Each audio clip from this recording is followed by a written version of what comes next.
Hello friends, good morning. आपका मेरे YouTube channel में एक बार फिर से वेलकम है, स्वागत है। तो देखिए, आशा करती हूँ आप सब बहुत अच्छे होंगे, मज़े में होंगे, मस्त होंगे। तो देखिए, यहाँ पर मैं कर रही हूँ कटिंग। कटिंग किस चीज़ की कर रही हूँ मैं आपको ये बताती हूँ। मैं कर रही हूँ बैग की कटिंग। मतलब मुझे दूसरी वीडियो चैनल के लिए दूसरी एक वीडियो बनानी है, जिससे मैं बैग बना रही हूँ 3 जिपर बैग, बिना किसी कटिंग के। 3 जिप लगाऊंगी इसमें। तो इस तरह से पहले मैं कटिंग करके रख लेती हूँ, उसके बाद फिर मशीन पे बैठूंगी। तो मैं कटिंग करने के बाद यहाँ पर देखिए, मैंने बनाए थे राइस, चावल बनाए थे। बच्चे चावल मांग रहे थे, पहले हम चावल वगैरह खा लेते हैं, उसके बाद कुछ करेंगे। और अभी मैं आपको ये बताने वाली हूँ कि कैसे मैं अपने घर बैठे पैसे अर्न करती हूँ और कैसे मैं कमा लेती हूँ, ये बैग वगैरह बनाती हूँ, क्यों बनाती हूँ और कैसे मुझे यूट्यूब से क्या फ़ायदा हो रहा है। सच बोलूँ तो अभी तक तो यूट्यूब से मुझे 1 रुपया भी नहीं आया मेरे लिए, क्योंकि मैं डेली अपना काम नहीं कर पाती यूट्यूब पर। और यूट्यूब पर करना तो ये है कि डेली काम होना चाहिए, तभी कुछ होगा, हम आगे सक्सेस जाएंगे। लेकिन मेरे पास टाइम नहीं होता, तो कभी एक दिन छोड़ के 2 दिन छोड़ के वीडियो डालती हूँ मैं उस दूसरे वाले चैनल पर। वो अब मेरा चैनल मोनेटाइज हो चुका है और ये दूसरा वाला चैनल है मेरा। तो अभी ये मैं बैग बनाती हूँ, तो मैं आप देखिए, आप भी इस तरह से कर सकते हो। आप छोटे छोटे पाउच बनाकर, बैग बनाकर आप मार्केट में सेल कर सकते हो। मार्केट में जाकर सेल करोगे तो आप अच्छी अर्निंग कर सकते हो।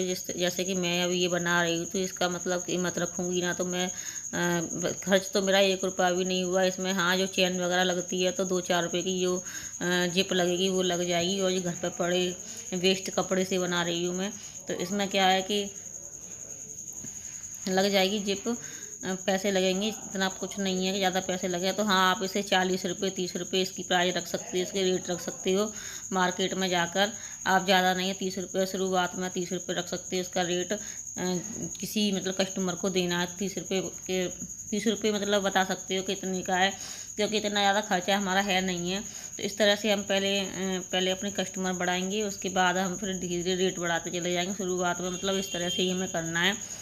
तो आप देख लो मैं कैसे सिलती हूँ और कैसे करती हूँ। इसलिए मैंने इस वीडियो में आपको एक एक चीज़ दिखाई है, जिससे कि आप भी अपने घर पर बना सकें अपनी ज़रूरत के लिए। ये जो बैग वगैरह होते हैं ये बहुत जल्दी बन जाते हैं, इनमें कोई परेशानी भी नहीं होती। और आपके पास सिलाई आती है तो आप सिलाई भी कीजिए, आपके पास ये काम आता तो ये कीजिए। मेरे पास मैं दोनों ही काम करती हूँ। जब भी मुझे स्टिचिंग करनी होती है तो मैं स्टिचिंग, जैसे कि मेरे कस्टमर आती हैं, कपड़े डाल जाते हैं सिलने के लिए, तो मैं वो भी सिलाई करती हूँ। और अब मैं बैग वगैरह भी बनाकर दुकानों पर, जैसे कि कस्टमर होते हैं उन्हें पसंद आता है तो वो मुझसे ले जाते हैं, ख़रीद लेते हैं। अर्न भी करती हूँ कुछ पैसे। जैसे कि हम बनाते तो हमारी मेहनत के पैसे तो निकल ही आते हैं, ये होता है। और हम हाउस वाइफ घर पर बैठे करते ही क्या है, हमें भी लगता है कि मैं कुछ करूं। और मुझे अभी 2-4 दिन से ऐसा लग रहा है कि मुझे कुछ बड़ा करना है, मुझे कुछ ज़्यादा अच्छा करना है। घर बैठे इतना नहीं हो पा रहा है, इतने कस्टमर नहीं आ पाते, क्योंकि अभी मैं यहाँ पर जहाँ रहती हूँ वहाँ नई नई शिफ्ट हुई हूँ। तो अभी मुझे यहाँ पर इतना लोग जानते नहीं हैं। और जैसे जानते चले जा रहे हैं वैसे तो सिलाई आ जाती है, मेरे पास कस्टमर आ जाते हैं कपड़े सिलवाने के लिए। तो सबसे पहले अभी आपको करना क्या है, जैसे कि हमारे पास कस्टमर नहीं आते हैं तो हमें लगता है कि कस्टमर नहीं आ रहे, और हमारे बारे में किसी को पता भी नहीं कि हम कपड़े स्टिच करते हैं, सिलाई करते हैं हम। तो अभी आप आस-पास में आप सबसे बोला करें कि मैं भी कपड़े सिल लेती हूँ, तो आप मुझे कपड़े सिलने के लिए मेरे पास सिलवा सकती हैं इस तरह से। और नहीं तो सिंपली और क्या करें कि जैसे कि होता है ना, बैनर वगैरह बन जाती हैं। एक बैनर बनवा लें छोटा सा, और उस पर लिख दें कि यहाँ पर सिलाई होती है कम रेटों में, या कैसे भी आप लिखना चाहते हो, ऐसे लिख कर अपने अपने गेट के पास लगा दें, या फिर रख दें, वहाँ पर रखने वाला बैनर बनवा लें। तो जिससे कि चलते आते कस्टमर जो होते हैं, लोग होते हैं, उन्हें दिखेगा कि यहाँ पर भी सिलाई होती है, पीको फॉल जो भी है कुछ, यहाँ सब कुछ होता है। तो फिर वो बैनर को देखेंगे ना, उस चीज़ को, तो फिर वो देख कर आएंगे कि यहाँ पर भी हो जाती है, होती है सिलाई, तो हम यहीं करवा लेते हैं। और शुरू में आपको करने का, शुरू में आपको कम ही रेट रखनी है, जिससे कि हमारे कस्टमर बढ़े। और सबसे पहले, और पहली बार हमारे पास कस्टमर आए, दूसरी बात तीसरी बात ये है कि पहले हमारे पास कस्टमर आए तो सबसे पहले हमें स्टिच करने के लिए कपड़े लेकर आए सिलाई सिलवाने के लिए। तो आपको करना सबसे पहले तो उसकी फिनिशिंग के साथ हमें कपड़े सिलने हैं, जिस तरह से कि उसे लगे पहली बार में कि हाँ यहाँ कपड़े बहुत अच्छे सिले जाते हैं, फिनिशिंग के साथ सिलनी है और मतलब अच्छे से अच्छा बेस्ट से बेस्ट करके देना है उसे, जिससे कि वो दोबारा से भी आए हमारे पास और 1-2 कस्टमरों को और लेके आएगा। वहाँ सिलाई अच्छी होती है, वहाँ कपड़े अच्छे सिलती हैं वो। तो इस तरह से ये करना है हमें। तो इससे हमारे एक से एक की सिलती है, फिर दूसरे कस्टमर को वही इंसान लेके आता है हमारे पास में। इस तरह से पता चलती जाती है। आप लोग भी अगर आपके पास भी कस्टमर नहीं आते तो आप भी इस ट्रिक को अपना सकते हैं। और नहीं तो देखिए अभी क्या होता है कि बैनर जैसे कि हमारे वहाँ पे कस्टमर नहीं आ रहे हैं गली वगैरह में, हमारे घर पर हम घर से ही होम बुटीक चलाते हैं, हम बाहर नहीं जाती मैं भी, क्योंकि मेरे पास बच्चे हैं तो बच्चों को स्कूल से लाना देखना, छोटे छोटे बच्चे हैं मेरे। तो इस तरह से हम हाउस वाइफों का मतलब घर से बाहर निकलना हो ही नहीं पाता है। तो बस मैं यही चाहती हूँ कि आप लोग भी अपने लिए कुछ टाइम निकालें और अपने लिए कुछ करें। और मेरी कोई भी बात आपको अच्छी लगी हो तो मुझे लाइक और सब्सक्राइब करना, कमेंट करके बताना कि आपको मैंने आपको जो कुछ भी आपके लिए शेयर किया है, बताया है, तो आपको कैसा लगा।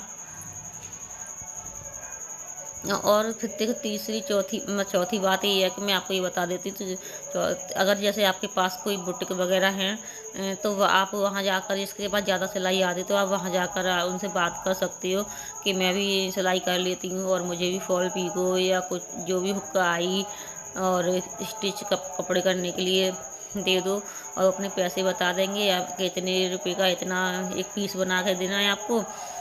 तो आप उसी हिसाब से आपको और करना कुछ नहीं होता, आपको वहाँ पर कटिंग करके देते ही हैं।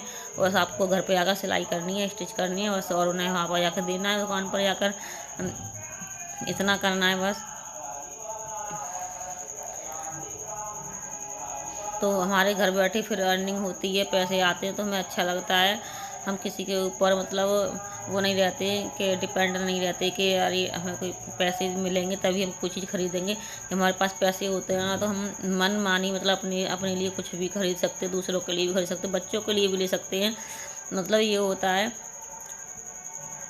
और जैसे कि अभी और हमारे हस्बैंड कमाते हैं, इतना नहीं हो पाता, जैसे कि आज के टाइम पे ज़्यादा नौकरी गवर्नमेंट नौकरी तो किसी की बहुत कम बची हैं, तो ज़्यादातर हस्बैंड लोग हैं प्राइवेट ही कर रहे हैं। प्राइवेट में कितना पैसा होता है ये तो आप सबको पता ही होगा कि प्राइवेट में कितना पैसा होता है। अच्छे नहीं, ज़्यादा भी होता है और कम भी होता है। जो अच्छी पोस्ट पे होते हैं उन्हें ठीक ठाक पैसा मिलता है, लेकिन उसमें हम फिर भी अपना नहीं चला पाते। तो इसलिए कहती हैं एक से आज के टाइम पे एक की कमाई से घर नहीं चलते, दोनों कमा रहे हो ना जितना तो तभी घर चलता है, तभी हम बच्चों को अच्छी परवरिश दे सकते हैं।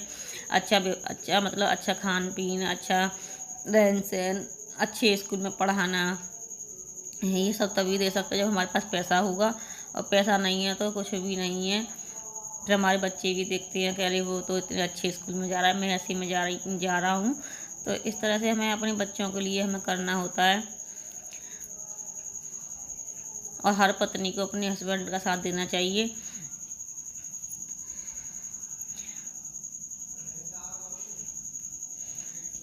तो इस तरह से, और अगर आप होशियार मतलब थोड़ा सा चालाक बन कर रहोगी तभी आपके पास आप इस टाइम पर अपने मतलब जो समय चल रहा है, ऐसे कि बोलते समय चल रहा है बहुत ख़राब समय चल रहा है, सीधे साधे इंसान का तो कोई ठिकाना ही नहीं है। आजकल ना बहुत ज़्यादा षड्यंत्र रचने वाले लोग मिलेंगे आपको आपसे काम निकलवा लेंगे, फिर उनका काम निकल जाएगा तो फिर आपको फिर पूछेंगे ही नहीं।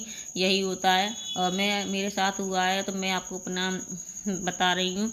और ये वाली कहानी ना मैं आपको किसी अलग वीडियो में बताऊंगी कि कैसे मेरे साथ लोग करते हैं, सीधा समझ कर और इस तरह से मुझसे फ़ायदा उठाते हैं। मैं अपना काम निकलवा लेते हैं, काम निकलवाने के बाद फिर वो जानते भी नहीं हैं, मुझे भूल जाते हैं, ऐसा करते हैं। और मेरे साथ नहीं, ऐसा कई लोगों के साथ, कई लेडीज़ों के साथ हुआ होगा, ऐसी बात नहीं है। इसलिए मैं बोलती हूँ चालाक बनिए, होशियार बनिए, समझदार बनिए और आदमी को पहचानिए कि कौन सा इंसान किस टाइप का है। तो और ज़्यादा सीधा बनना भी हमारे लिए घातक होता है।